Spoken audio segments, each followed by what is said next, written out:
situatën politike aktuale në Shqipëri, Edi Rama ruan kontrollin institucional, por presioni i opozitës po rritet, sidomos me thirrjen për protestë kombëtare më 17 prill, ku sfidat e Partisë Demokratike dhe retorika ndaj qeverisë synojnë mobilizimin e mbështetësve. Ndërkohë nga ana tjetër, Erion Braçi ka shpallur kandidaturën për kryetar bashkie në Tiranë për zgjedhjet e 2027-s. Dushi i ftohtë i Ramës të shtunën për Spiropalin dhe ata që i cilësonte si spion Gjiknurin dhe ish ministrin e Brendshëm. A të duket Rama sikur është në siklet kohët e fundit? Të gjithë panoramë që bëhet kontrolli i Ramës më duket kontrolli i paligjshmërisë. Në fundit kënjëborësit dhe urtakët kriminalë që kanë së bashku të pushtetin janë duke ndarë së bashku. Nuk shoh një Edi Ramë më të fortë, shoh një Edi Ramë të ndaj paligjshmërisë, ndaj krimit, ndaj hetimit, sigurisht edhe kjo, ndaj edhe sforcimi i Ramës për të shfaqur dhe ekspozuar një lloj kontrolli më të fortë, një lloj pranie më radikale, e shohim që një hall të shtuar të tij, njëkohësisht në harmoni edhe me qëndrimet që tashmë ndërkombëtare, duke nga Washingtoni, Bruxelli, kanë mbi një vit që unë nuk konstatoj një takim zyrtar të Edi Ramës me partnerët tanë ndërkombëtar të amerikanë evropian, por ndryshe kemi hasur të më lexuar dhe ne po përsillim vazhdimisht qëndrimet, qortimet e këtyre partnerëve ndaj asaj lufte që Rama po bën me drejtësinë. Në këtë kuadër, ne shohim edhe një lloj krize të brendshme që tashmë ka shkëpyer, nuk është sekret, nuk është fshet, janë emra që kanë filluar të flasin ndryshe nga Rama, të kërkojnë tjetër gjë nga Rama, të kërkojnë le të themi një raport tjetër të tij, qoftë në pushtetin, qoftë me drejtësinë. Natyrisht pushtetet me qëndrim të takimet me grupet parlamentarë të zotit Rama që nga java e shkuar apo para 2 ditëve, kemi një gjuhë të dhunshme të kryeministit të kësaj majorance ndaj deputetëve të tij. Unë nga ka todë, se ka toj, mos më bëjtë kundër, të nxjerrë për jashtë, të është një gjuhë ogaçore, është një gjuhë kriminal. Nuk është një gjuhë bashkëpunëtorës, nuk është një gjuhë politikare që edhe mendojnë ndryshe, edhe pse ndryshe, apo tek e fundit kanë një bashkëpunëtim për ide. Kjo është që luftë për parcelat të pushtetit,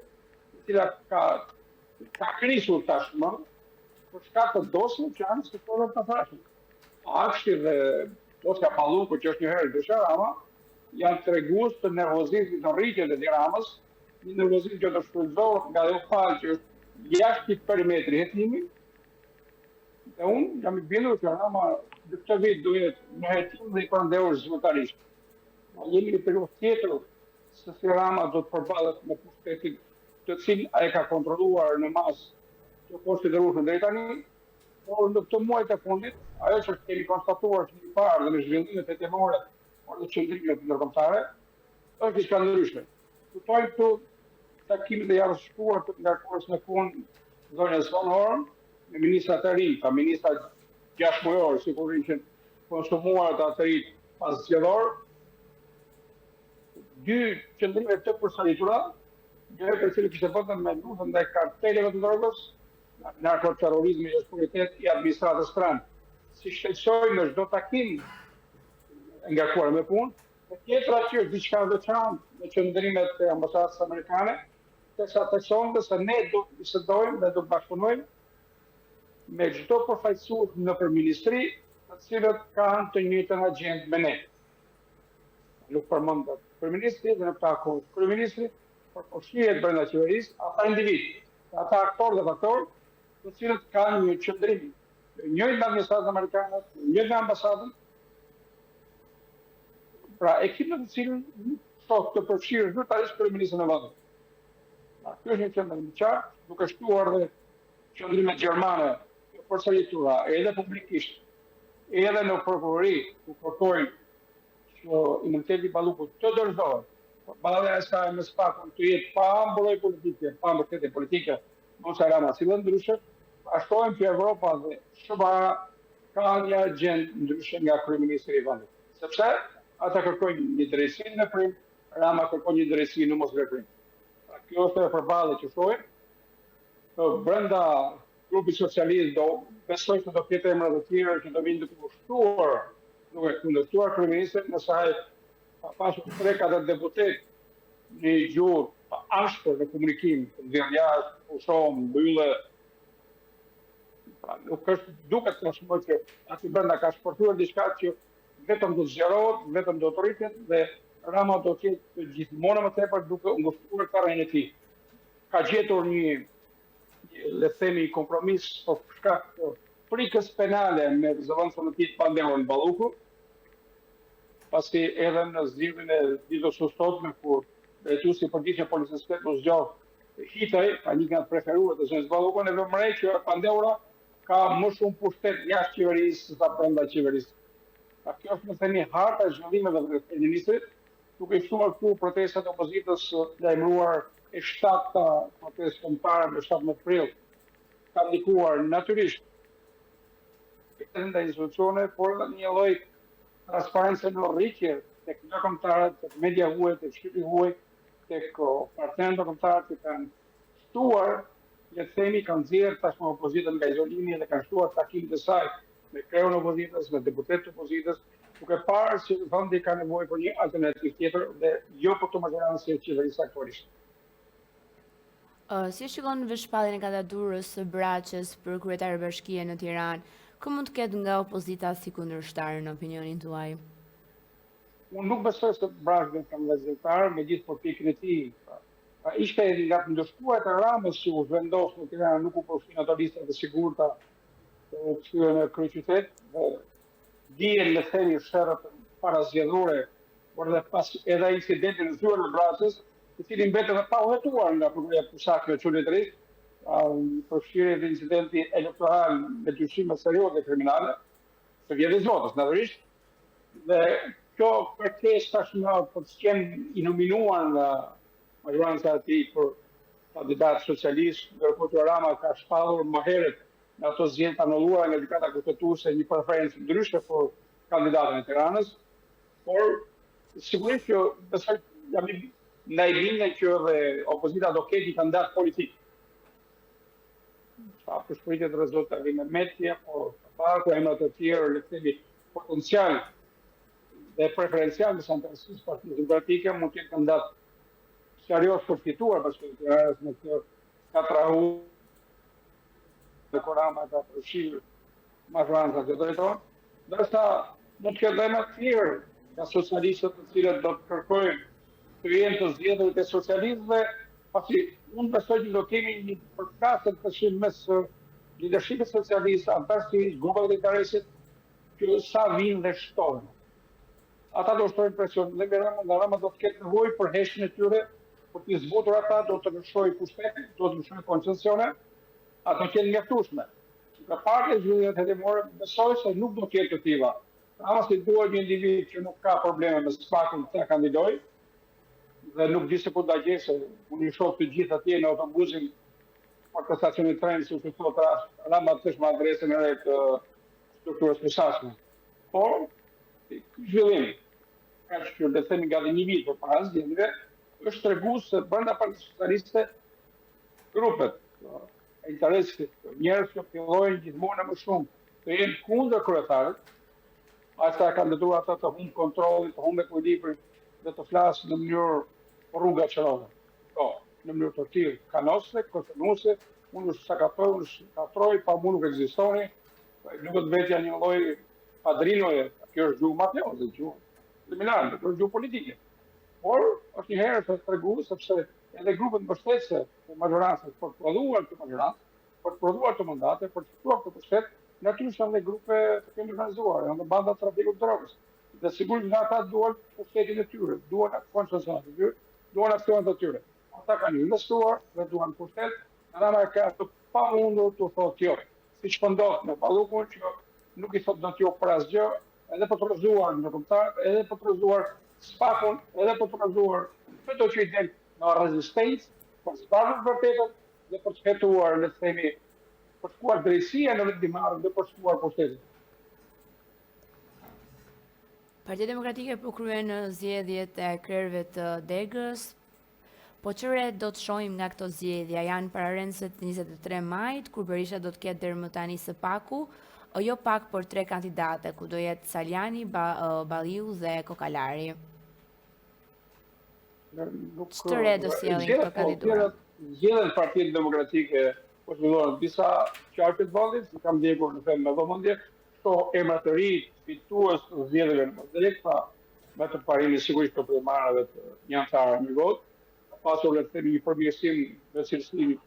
e emrave të ri fitues, një lloj mbështetje edhe të palëve konkurruese, duke qenë një lloj energjie e re brenda Partisë Demokratike, po shkon 23 maj në zgjedhjen e kryetarit të Partisë Demokratike, ajo çfarë është pretenduar deri tani si garues të mundshëm, me zonë Berisha, emrat e tjerë kam parë që nga Serbia për shembull janë kundërshtuar dhe për shkak të shkeljeve të shumta statutore siç thohet nga lidershipi i Partisë Demokratike, unë nuk shoh se ata mund të jenë pjesë zyrtare e garës së 23 maj. Tani pavarësisht se kudo tjetër në tjetër duhet të ketë edhe garues të tjerë, pretendojnë dhe aspirojnë të jenë kryetar të Partisë. Por aktualisht, brenda Partisë Demokratike numri i votave pro zotit Berisha është numër që nuk e mund as si kandidat aktual. Po që numri shumicë demokratëve votojnë për zotin Berisha edhe këtë herë aty që kanë votuar vazhdimisht ku ai ka qenë pjesë e kandidimit për drejtues të Partisë Demokratike dhe të opozitës. A nuk shohni potencial themi opozitar që këtë bërë edhe një kontribut të asaj përmase, sa të jetë një rival konkurrues në masa të mund të kanë aktual të Partisë Demokratike. Sigurisht zgjedhjet bëjnë mirë, fraksionet janë të dobishme, vrejtje dhe qortime kushte që mund të ketë vetivojë, debati është i shëndetshëm, nuk e tenton kur Partia Demokratike, as nga Saljani, as nga kudo tjetër, qofshin ata individi shoh, sepse nuk vëre që të jenë grupe që kanë një platformë e prezantojnë në forume, diskutojnë, debatojnë dhe marrën atë statusin e fraksionit që ka statuti Partisë Demokratike, e ka të lejuar, e ka të mundsuar, e ka të përfshirë në themi në këto kushtetur partijake. Protesta e radhës është në 17 prill. Çfarë do sjellë kjo datë diçka të re? Tani ne dim që nuk janë protestat rrëzuese të qeverisë, por protestat kanë shtuar një presion të kandiduar dhe kryeministën të marrë masa. Kujtoj që ndryshimet të qeverisë nuk kishin ndonjë ngjarje të brendshme tek socialistët që do të sillte ato rokat. Po, ishte presioni i madh i opozitës me protesta, po edhe me komunikimet me partnerët ndërkombëtar, që sollen le të themi atë e cila në përpjekjet për të mbajtur të rrenë brenda partisë së saj, detyroi Ramën që në largimin e saj ta akuzonte me emrime që janë në burën e ndikimit të saj. Natyrisht, ai që mos themër sepse edhe vetë Rama është i shantazhuar nga sekretet e punës të përbashkëta, që edhe dosjen ai ka bërë ditë deri tani, edhe mediat ndërkombëtare ka sjellë një transparencë në rritje tek faktorit ndërkombëtar amerikan dhe evropian, se çfarë po ndodh në Shqipëri dhe kam parë i kemi ndjekur besoj bashkëpunën justifikuit e këtyre mediave, kolegëve tanë për Evropë dhe në botë, ku thonë që opozita është një protestë sepse thelbi kryesor, fakti kryesor i kësaj rezistencë, kësaj qendrese, kësaj revolte ka të bëjë me të pandehur në balluku për korrupsion dhe krim organizuar. Edhe ata kanë shuar këtij fakti, njëkohësisht kanë theksuar dhe dhunën policore në përmirësim jo të drejtë ato që kanë parë. Protestues ne kemi parë protestues, unë kam marrë pjesë në të gjitha protestat, edhe si gazetar dhe si opozitaar, kemi parë që turën 10 apo 15 politë ndaj një individi të vetëm në rastet me flamur për ta rrëmbyer sikur kishte një antar e Al-Qaedas, një sjellje as pak profesionale, por tregon një herë edhe zemrimin e pushtetit, hallin ku gjendet ky pushtet i diktuar dhe indikuar nga krim organizuar, nga mafia dhe nga korrupsioni. I vënë përballë drejtësisë, e mendon se bëhet drejtësi duke dhunuar kryetarët shqiptar, të cilët reagojnë pikërisht nga prodhuesit e pakmësisë mbarkombëtare. Them dhe protestat tu, unë mendoj që duhet të bërë ndoshta më shpesh, edhe kohë qëndrimi mbase më gjatë në këtyre institucioneve kryeministrisë, Ministrisë Brendshme, atyre që janë të themi faktorët kryesorë të kësaj situate të Shqipërisë gjithë sot. Rama nuk po bie, mos do duhet të ndryshojë taktika ai? Rama nuk është nga ata që ndryshon, sepse Rama do që Rama është rëzuar, po ka rënë në event të papërshtatshëm, sepse nuk e ka Rama në dorë Rama. Nëse Rama do të ishte i lirë vendose, ai do ta lëshonte Ballukun. Kemi parë më përpara ka lëshuar edhe atë bashkëpunëtor të afërt që nga Veli, Ahmetaj, Beqa, Koka, tani janë dhe shumë. Duhet një inventar i gjatë për të përmendur Pasjak, deputet, ish-ministra të cilët janë marrë pandeo, ndonë rezistenca 2 javore apo 3 javore. Kujtoj rastin Esenio Tahirit, kërkesa e prokurorisë dhe vendimarrja e parlamentit kanë konsumuar një javë kohë. 18-26, 6-7 ditë. Në këtu jemi për shumë të 4 muaj dhe ka evoluar situata sepse përmbajtja e hetimit, ti ke një organizatë kriminale, janë 2 në fakt, Arshi dhe Balluku, që janë në kryeministri dhe poshtë kryeministri, natyrisht këtu tani nuk është Rama që vendos. Janë organizatat kriminale dhe që vendosin, sepse kanë investuar dhe duan kthyimin brak të investimit. Dhe Rama nuk bie. Në shqiptar do të shohim që vetëm një parti politike duhet të ufejë Ramën, por gjithë shqiptarët shqiptarë, qofshin të majtë të djathtë e kanë hanë në shohim shumë sot Shqipëri të shkomptarizuar. Jeni të bindur që në hartën e 10 viteve në këtë vend do ketë më pak shqiptarë. Do të jemi pakisë në Shqipëri. Jemi në raport me të larguarit, ka më tepër shqiptarë jashtë sa ka brenda, por në dekadën e ardhshme do ketë më pak shqiptarë se sa tuaj rezident. Dhe kjo është strategjia shkomptarizuese e kësaj qeverie, e këtij kryeministit, dhe këtij krimi të organizuar ndërkombëtar, aksioner, ortak dhe kontrollues të kësaj qeverie fatkeqësisht në Shqipëri. Ndaj them që rënia e Ramës nuk është detyrë vetëm një partie politike, Partisë Demokratike, Alat dhe Çaj, por detyrë emergjence kombëtare e gjithë shqiptarëve. Nëse duan që kjo Shqipëri të ketë një njëjtin emër nesër, në shumicë të njëjtët banorë, të njëjtët etni dhe kombësi nesër, ata duhet të bashkëpunojnë dhe të çohen këmbë për të larguar këtë kryeministër dhe ortakët e tij që janë kontingjent kriminal. Nëse nuk duan, nesër dhe jemi më pak, asnjë shumë më pak, dhe në ato vite që unë përmenda, të e faktisë thjesht do të dëgjojmë, do të reagojmë,